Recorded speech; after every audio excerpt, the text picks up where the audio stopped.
my Porsche Cayenne. What do you do when you buy one of these and it doesn't work? You buy another one. Right guys, welcome to the channel and welcome to a brand new video. And as you can see, I've just bought a Porsche Cayenne. Now, this is probably the world's most neglectedest Porsche. Let me get a bit closer and run you through all the information on this car. Let me show you all the bits that I've found so far within a few hours of having this car. So let me start with a few bits. We've got a damaged bumper and an indicator that should be outside the car, but it's actually in the bumper, filled with water. We've got a bonnet that doesn't shut, unfortunately. We've got a door handle that looks like it's seen better days, missing a bit of trim, as well as paint that's all sanded. We've got a bumper that's been painted and the guy didn't like it, so what did he decide to do? Scratch it so he can go and get another paint job. Got all the door trims, window trims that have been, I don't know, should look silver, but it looks like it's been covered in Tipex or something crazy like that. Again, more trim that should have been silver, but it's actually painted in some kind of Christmas decoration spray paint, if you know what I'm talking about. We've got a headlight that's so faded it doesn't even show light at night. We've got some kind of painting that was hit and run and never cleaned off. We've got lights, aftermarket lights fitted inside there that don't work. Again, one fitted that does work. We do have a Porsche badge that's in pretty good condition. We've got some kind of damage to the windscreen or the tint in the windscreen. We've got some kind of, I have no idea what happened there, but you can tell it's been painted again in that Christmas decoration spray paint and it's cracking. Even the oversprays on all the rubbers. It's on all the trim on the doors, as you can see. Got a crack in the wing mirror cover, and that they cost 150 quid. Again, you come to the rear, more Christmas decoration spray paint, and not only did he do that, he damaged the whole rubber trying to get the overspray off. Insane. We got the Cayenne badge in black, which looks alright in my opinion. He didn't like it, so he decided he's going to scratch it with a screwdriver or something and painted the same primer silver Christmas decoration they used. Overspray obviously was one of his specialties, so he got overspray all over the boot lid and then scratched it with a screwdriver. I mean, just look at that.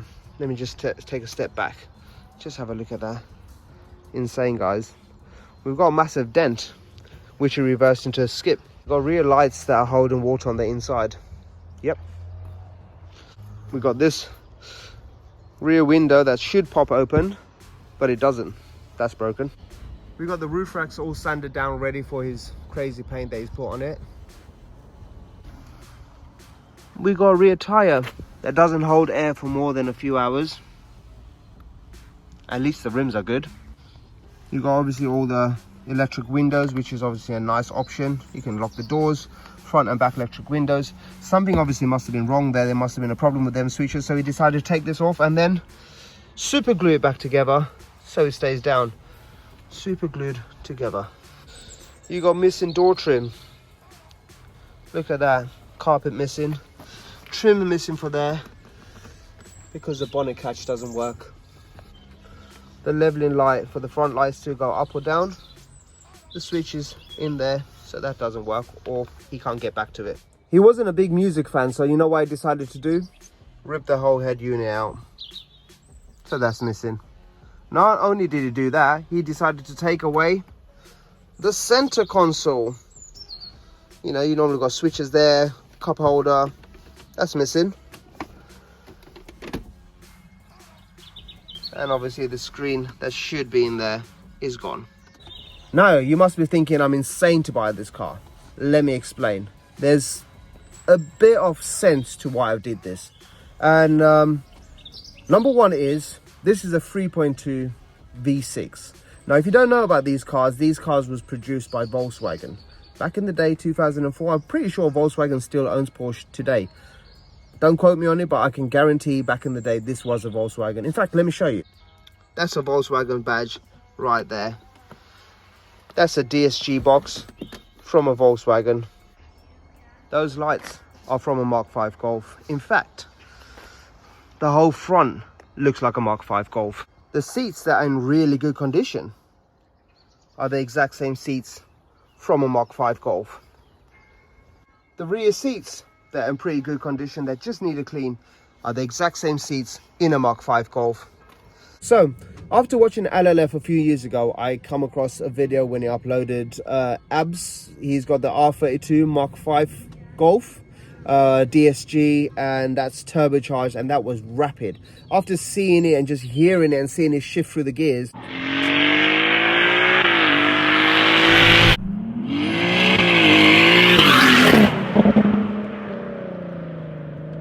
I was like, I definitely want one. I obviously started looking online, and I just thought to myself, you know what, I can't afford like 5-6 grand to buy an R32 Golf. They've even gone up even more now with higher mileage, and the DSGs are worth a lot more money. And to be honest, it's not practical. I've got kids and I've got 2 dogs, and they do not fit in any hatchback. I will show you that one day. But yeah, I've got 2 massive dogs, so I needed something with a lot of boot space, and that's the reason why, you know, I've never really got one. So after getting the first Porsche that I got, the V8, I started looking online, as you do, and found out that Porsche, the Cayennes come in a 3.2. Knowing that they're made by Volkswagen and watching a few videos, I found out that they're actually the same engine that you get in an R32 Golf. So it's pretty much, this car is pretty much a Mark 5 R32. But nevertheless, guys, I've got this car now, and I have decided to take on this crazy project, and I'm going to be sticking a turbo in this here. I'm going to get it remapped. I'm going to get this DSG box mapped, and I'm going to have a nice family wagon that I can take wherever I want to go, off-road and on-road. And I'm probably going to get this remapped to around 500 brake. That's what I'm looking for. Turbo build, 500 brake, and probably the only one in the UK, if not the world. I don't think anyone has done a turbo build on one of these Cayennes. So everyone's done supercharged Mark 5 Golf R32s and the Mark 4s. Everybody's done turbo builds on almost every VR6 engine, and you should know the capability of these engines. Once they're built, you can even get up to 1,000 brake plus on them. They just sound extraordinary.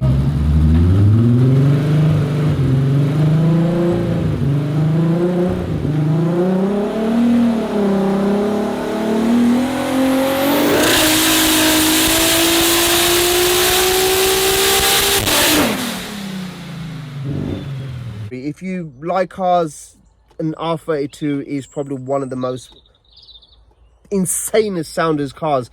Then you got the C63 that sounds really good. I'm a car lover, guys, and I needed an R32 in my life just to tick one of them boxes, and unfortunately I couldn't afford it. So what I did is I bought my alternative, and this is that. We do have a few bits of the car. We do have some good things about the car. As you can see, the interior is absolutely stunning, guys. The car does run and drive. It's got 163 plus thousand miles. It doesn't have much service history. It comes with a few papers. I've not actually looked at the paperwork, so I don't actually know what it does come with. But we do have a number of faults with it. As you can see, we got trims that's messed up.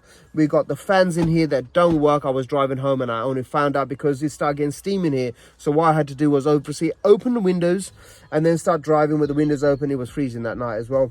So you might think £1,500 is a really good price. It was up for a lot more, obviously, but I haggled, you know, I negotiated, and I got it down to £1,500.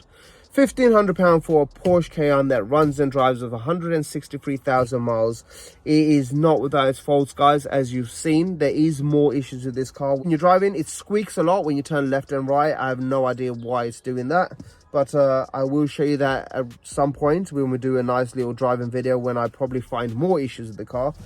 We've got a sunroof, and the sunroof does work. We've got a door that doesn't lock from the outside when you press the fob, so you actually got to lock it from the inside, get out the driver's door, and then lock the car.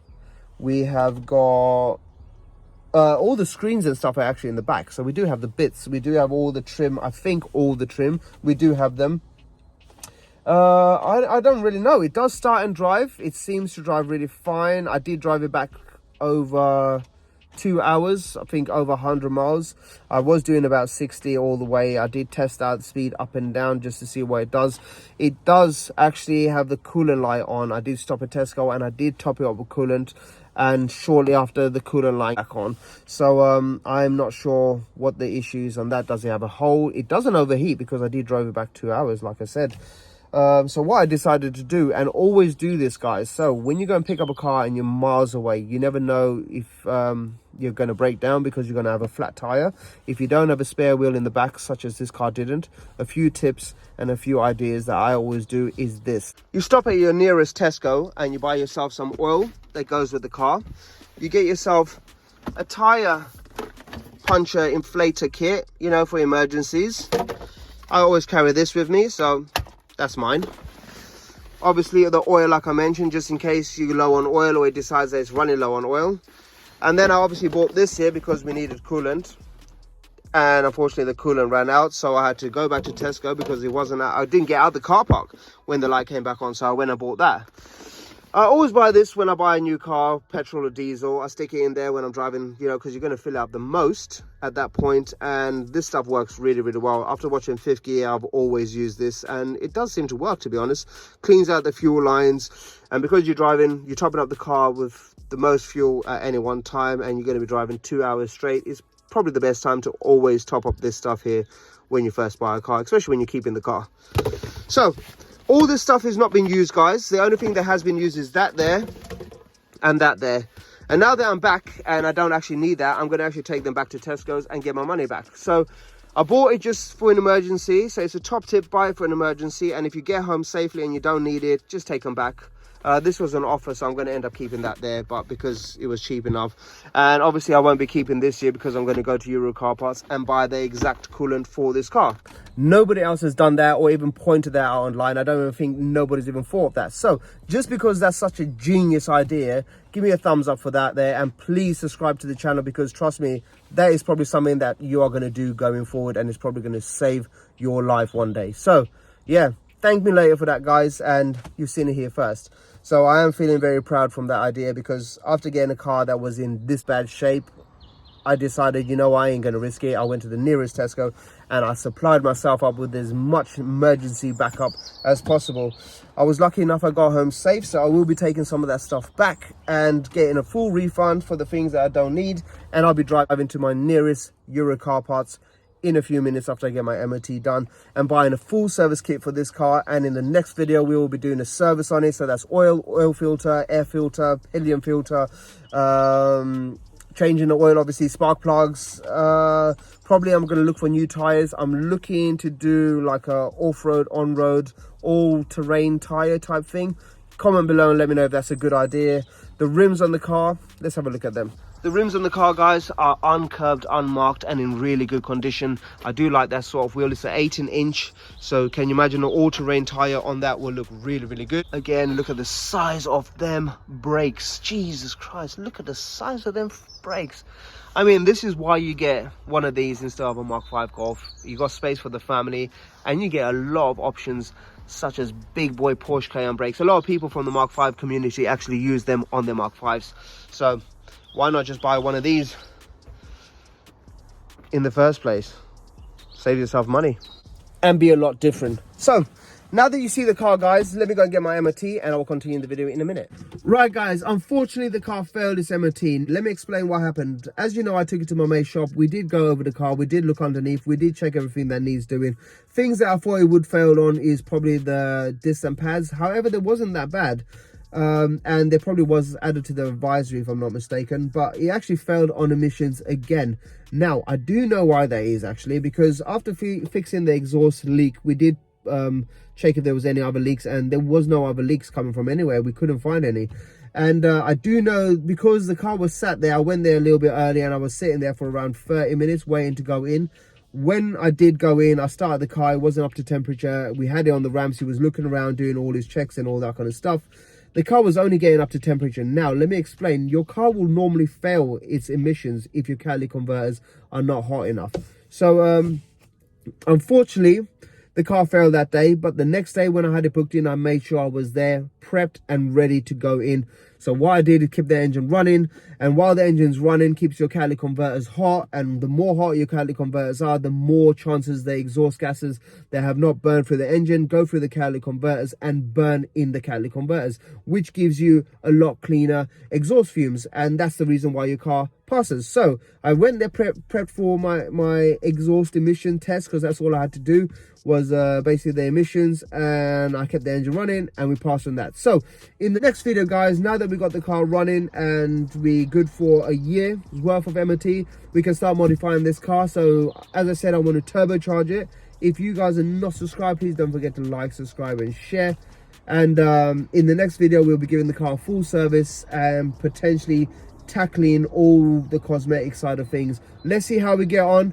Please, guys, don't forget to like, subscribe and share. I need your guys' support. We're almost on monetization as well. So without your people's help, this channel ain't going to grow, and I really need your people's support to help this channel grow. So please show some love, subscribe to the channel, and see you people in the next one. Bye bye.